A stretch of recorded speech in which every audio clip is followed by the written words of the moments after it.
So this week's topic will be food production and the environment. And what we're going to do is, obviously we had a test this week, so this will be our first information. So we want to go through some ideas, and we definitely want to make sure you watch the longer video that is in the module. So here we go. Start with food deserts. That's a term that's been kind of bantered around lately. And it's in an urban area where people have little or no easy access to grocery stores or sources of nutritious food. And obviously this is an equity issue, usually the poor neighborhoods, obviously people with color, often are in these neighborhoods where they can't get access to quality food. It's estimated 23.5 million Americans, 6.5 million of them children, don't have access to good quality nutritious food. So what's happening is relying on fast foods,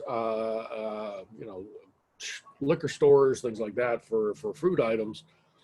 And that's just not the case, or at least that's not the way it should be.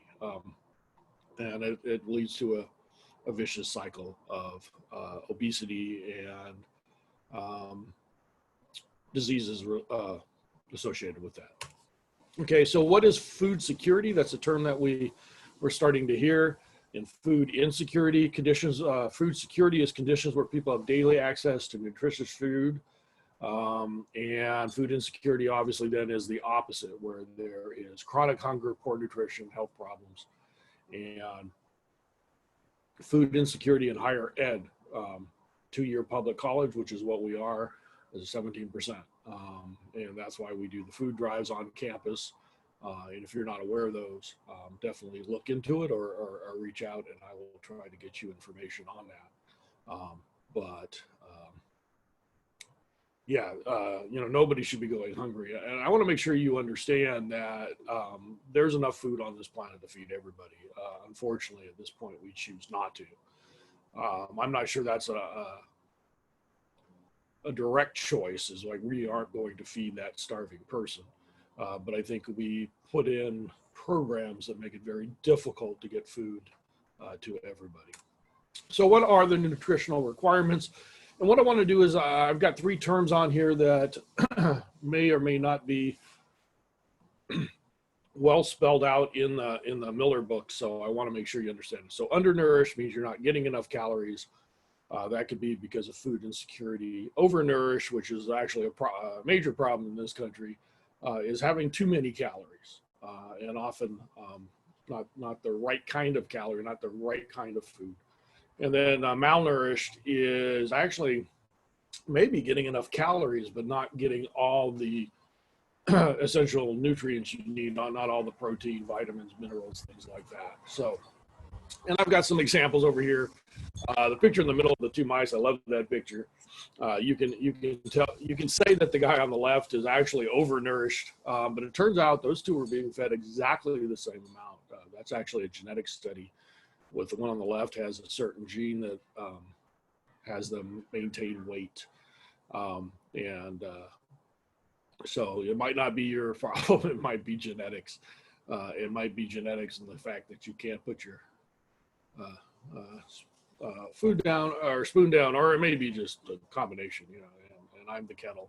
So no worries on that. Okay, on the left-hand side is actually malnourished. And I like that picture because it's a giraffe, and it's kind of hard to tell, but if you look, what it's doing is it's chewing on bone.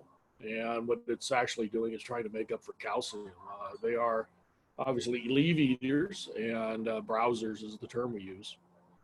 But the leaves that they eat are lacking in calcium, so you will see them chew on bone to get that.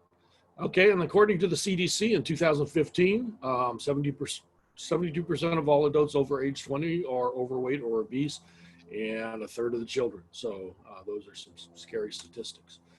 And I do want you to know poverty is the root cause of food insecurity. They're saying 9.9 billion people, about half live in poverty and experience food insecurity. So just not having enough money for the basic needs. Many people suffer from chronic hunger and malnutrition. Vitamins and minerals. There is a person over here on the right that has iodine issues. That is necessary for thyroid. And so what you see in that picture is what we call a goiter, Goiter. And in this country, you don't typically see that because our salt is iodized. That's why we have iodized salt. And salt is actually a major problem in this country. We use too much. So there's chronic undernutrition, not enough nude, and there's also chronic malnutrition, not enough protein or some key elements, like in this picture, iodine. So all of those things play a factor in food deserts and food insecurities.